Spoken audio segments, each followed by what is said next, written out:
चलिए आज हम एक टॉपिक लेते हैं जिसका नाम है पृथ्वीराज चौहान। पृथ्वीराज चौहान।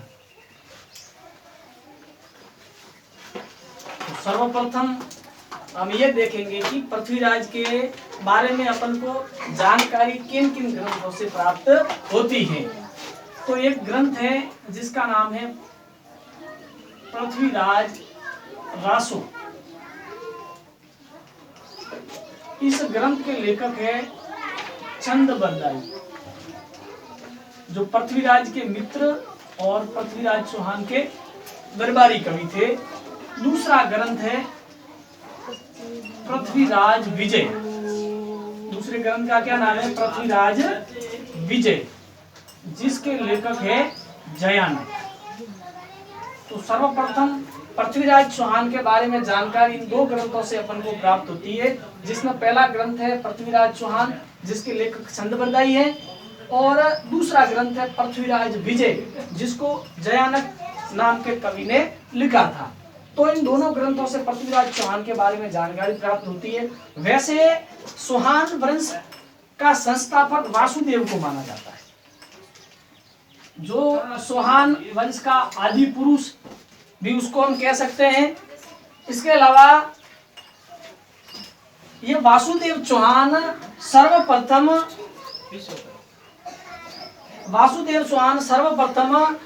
सांबर झील के आसपास का क्षेत्र सपाल दक्ष कहा जाता था। उस क्षेत्र के आसपास में अपनी राजधानी स्थापित करता है। अपनी राजधानी बनाता है अहिसत्रपुर। जगह है अहिसत्रपुर, जो वर्तमान में नागौर में। कहां पर है? नागौर में। तो इसी वासुदेव का पुत्र अजय राज था। उसी अजय राज ने 1113 में अजमेर की स्थापना की थी। 1113 में अजमेर की स्थापना की। उस मुख्य शहर है उनको भी साथ में देख लेते हैं। 1155 में जैसलमेर की स्थापना की थी राव जैसलमेर। इसके अलावा 1459 में जोधपुर की स्थापना की थी राव जोधा ने। 1559 के अंदर उदयपुर की स्थापना की थी महाराणा उदय सिंह ने, और 1727 में जयपुर की स्थापना सवाई जय सिंह ने की थी। तो इसके साथ में मुख्य इन जो शहर हैं, इन शहरों के सन और उनकी स्थापना कब हुई उनको भी आपको याद रखना है। उनके पुत्र है विग्रहराज चतुर्थ। विग्रहराज चतुर्थ तो चौहान वंश का स्वर्ण काल इनका काल माना जाता है। इन्होंने अजमेर के अंदर एक संस्कृत पाठशाला बनाई थी। बाद में कुतुबुद्दीन ऐबक उस पाठशाला को गिरा देता है और उसको 2.5 दिन के झोपड़े के अंदर परिवर्तित कर देता है। इसके अलावा विग्रहराज चतुर्थ ने टोंक जिले में विशलपुर बांध बनवाया। इनको विशल देव भी कहा जाता था। सोमेश्वर और सोमेश्वर के पुत्र होते पृथ्वीराज चौहान। तो इन्हीं पृथ्वीराज चौहान के बारे में अब थोड़ा विस्तार से अध्ययन करेंगे। पृथ्वीराज रासो के लेखक चंदबरदाई हैं। ये चंदबरदाई अग्निकुंड सिद्धांत देते हैं। उस अग्निकुंड सिद्धांत के अनुसार राजपूतों की उत्पत्ति माउंट आबू में महर्षि वशिष्ठ एक यज्ञ करते हैं। उन यज्ञ से चौहानों की जो उत्पत्ति मानी जाती है। इसके अलावा भीलवाड़ा में एक जगह है बिजोलिया, वहां से एक शिलालेख प्राप्त हुआ है बिजोलिया भीलवाड़ा। उस शिलालेख के अनुसार है जो भीनमाल का नाम वहां पर उस शिलालेख में श्रीमाल बताया जाता है। भीनमाल को क्या कहा जाता है? श्रीमाल। उस बिजोलिया शिलालेख जो भीलवाड़ा में आया हुआ है। इसके बाद में पृथ्वीराज के बारे में कुछ सामान्य जानकारी देखते हैं। तो सबसे पहले तो देखेंगे पृथ्वीराज का जन्म हुआ पृथ्वीराज का 1166 ईस्वी में। स्थान अहिल पाटन या फिर पाटन कह सकते हैं, जो गुजरात में आया हुआ है। पिता पिता का नाम सोमेश्वर,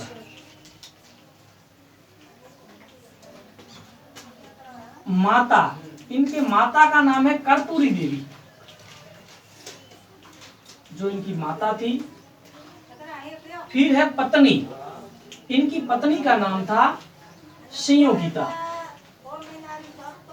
और फिर इनके पुत्रों की बात की जाए तो गोविंद भी इनका पुत्र था। इसके अलावा गोविंद इनका पुत्र जाके रणथंभौर में अपने वंश की स्थापना करता है।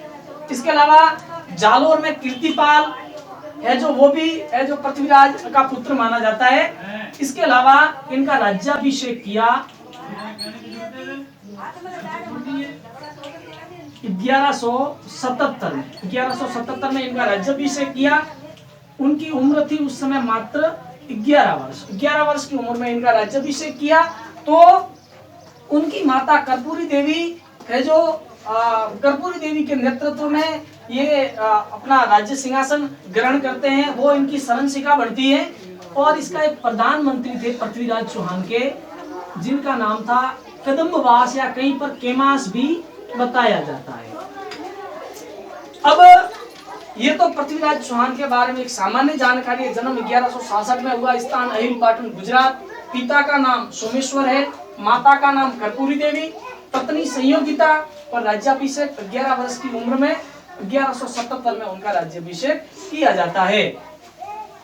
इसके अलावा उनके प्रधानमंत्री हैं केमास हैं। 20वें में एक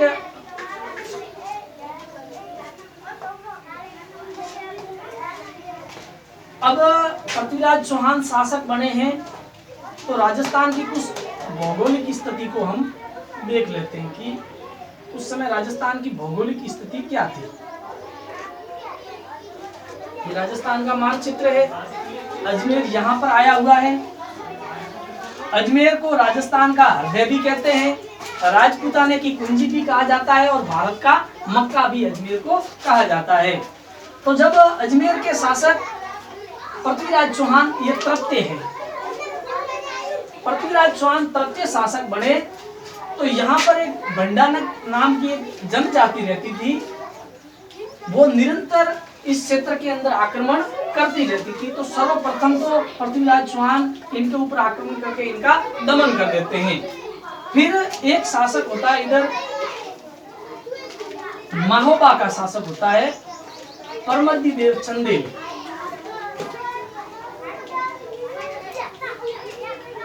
परमर्दिदेव चंदेल, इनके दो प्रसिद्ध सेनापति होते आला और उदल। आला और उदल, इनका नाम इतिहास में बड़े गौरव के साथ में लिया जाता है। जैसे राजस्थान के इतिहास की बात की जाए तो रावण रतन सिंह के सेनापति गोरा और बादल, और मालदेव के सेनापति जैता और कुरपा थे। तो जिस प्रकार उन्होंने वीरता पूर्वक युद्ध में अदम्य साहस का जो परिचय दिया था, उसी प्रकार परमर्दिदेव चंदेल के दो सेनापति थे आला और उदल। तो परमर्दिदेव चंदेल और पृथ्वीराज के बीच में तुमुल का युद्ध होता है। उस युद्ध के अंदर ये प्रसिद्ध उनके दो सेनापति आला और उदल दोनों मारे जाते हैं। उसके बाद में शासक होता है कन्नौज। कन्नौज का शासक होता है जयचंद गढ़वाल।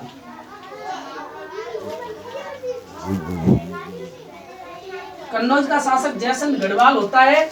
तो एक समय इनकी एक पुत्री थी जिसका नाम था संयोगिता। तो संयोगिता का ननिहाल दिल्ली होता है। तो एक समय संयोगिता दिल्ली गई हुई होती है, और पृथ्वीराज चौहान भी वहां दिल्ली गया हुआ होता है। तो वहां पर दोनों का मिलन होता है, और दोनों में एक प्रेम प्रसंग शुरू होता है, जिसकी जानकारी जयचंद गढ़वाल को पता चलती है। तो जयचंद गढ़वाल दिल्ली से अपनी पुत्री संयोगिता को वापस बुला लेता है, और पृथ्वीराज को अपमानित करने के लिए संयोगिता का स्वयंवर की रचना करता है। और उस स्वयंवर के अंदर सभी राजाओं को तो आमंत्रित करता है, लेकिन पृथ्वीराज चौहान को आमंत्रित नहीं किया जाता है।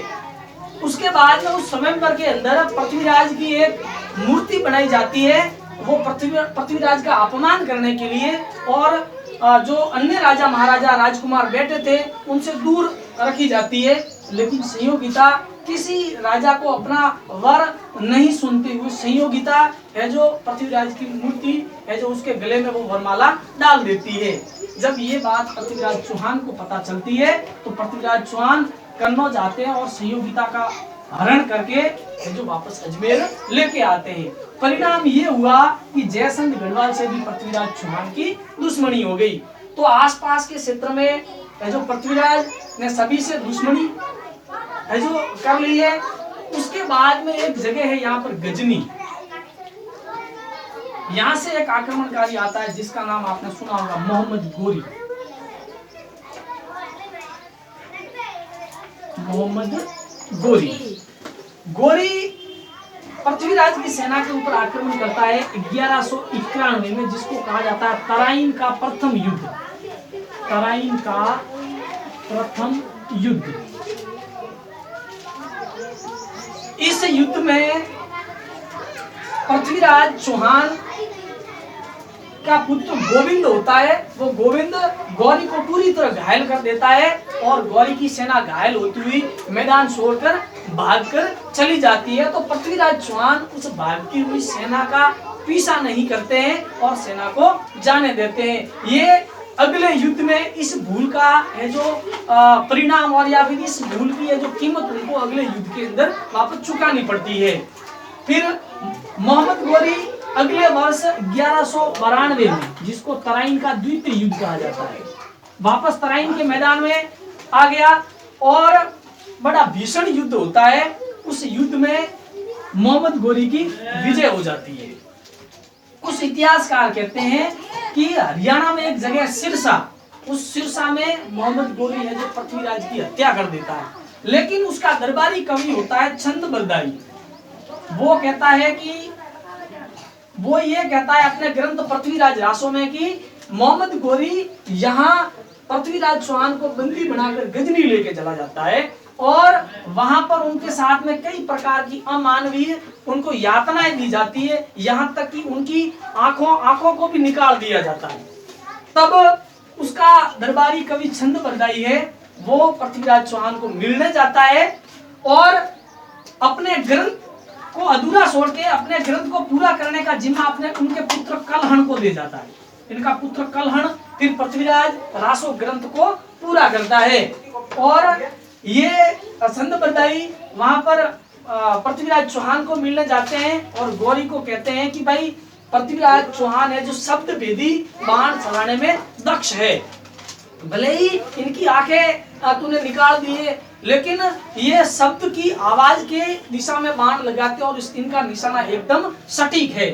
तब वहां पर गौरी मोहम्मद गौरी है जो छत पर महलों की जो छत है उसके ऊपर चढ़ता है और आवाज बजाता है। तब छंद बरदाई एक दोहा कहता है और उस दोहे के अनुरूप पृथ्वीराज चौहान धनुष का संधान करते हैं और सीधा तीर है जो उस मोहम्मद गोरी के सीने में लग जाता है और मोहम्मद गोरी की मृत्यु हो जाती है। ये कहते हैं कवि छंद बरदाई अपने ग्रंथ पृथ्वीराज रासो। मोहम्मद गोरी के साथ में ख्वाजा मोइनुद्दीन चिश्ती जो चिश्ती संप्रदाय के संस्थापक थे अजमेर में आते हैं और फिर अजमेर के अंदर ही बच जाते हैं।